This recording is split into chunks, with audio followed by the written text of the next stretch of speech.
જીએસપીસીના MD Avantika સિંઘના અધ્યક્ષસ્થાને સુરત જિલ્લામાં petrol, diesel, gas અને અન્ય આવશ્યક ચીજવસ્તુઓની સરળ અને સુગમ આપૂર્તિ માટે સમીક્ષા બેઠક યોજાઈ હતી।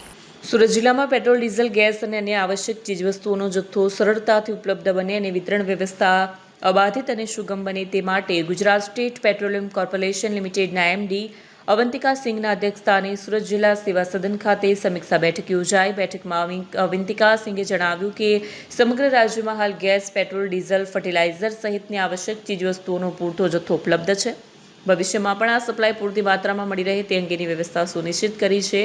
તેમણે જણાવ્યું છે કે મિડલ ઇસ્ટમાં પ્રવર્તમાન યુદ્ધની સ્થિતિને ધ્યાને લઈ જિલ્લા વહીવટીતંત્ર અને મનપાના અધિકારીઓ પરસ્પર સંકલન સાથે ટીમ વર્કથી કાર્યરત રહી લોકોને આવશ્યક ચીજવસ્તુઓનો સપ્લાય સરળતાથી મળી રહે તે સુનિશ્ચિત કરી રહ્યા છે, જેના કારણે સુરત જિલ્લામાં ગેસ અને આવશ્યક ચીજોનું વિતરણ સરળતાથી થઈ રહ્યું છે। તે બદલ તેમણે ટીમવર્કની સરાહના પણ કરી હતી। તેમણે કહ્યું કે સુરત શહેરમાં 15.20 લાખ ડોમેસ્ટિક પીએનજી કનેક્શન છે, જેઓને નિયમિત ગેસ પુરવઠો મેળવવામાં કોઈ તકલીફ ન રહે તે માટે ઓઇલ એન્ડ ગેસ કંપની સાથે સરકાર સતત સંકલનમાં પણ છે। રાજ્યમાં પીએનજી કનેક્શનને અગ્રતા આપવા કેન્દ્ર સરકારે માર્ગદર્શિકાઓ આપી છે, જેનો રાજ્યમાં ઝડપી અમલ કરીને નવા પીએનજી કનેક્શન તાત્કાલિક ધોરણે અપાય તે જરૂરી છે।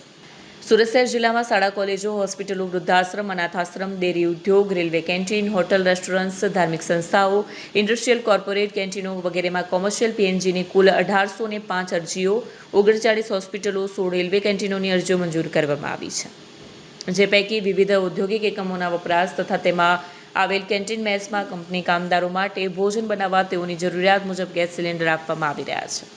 ગેસ સિલિન્ડર સપ્લાય કરતી એચપીસીએલ, બીપીસીએલ અને લોકલના તમામ ડીલરો દ્વારા 5 કિલો અને 3 કિલોના ગેસ સિલિન્ડરોનો સપ્લાય શરૂ કરવામાં આવ્યો છે।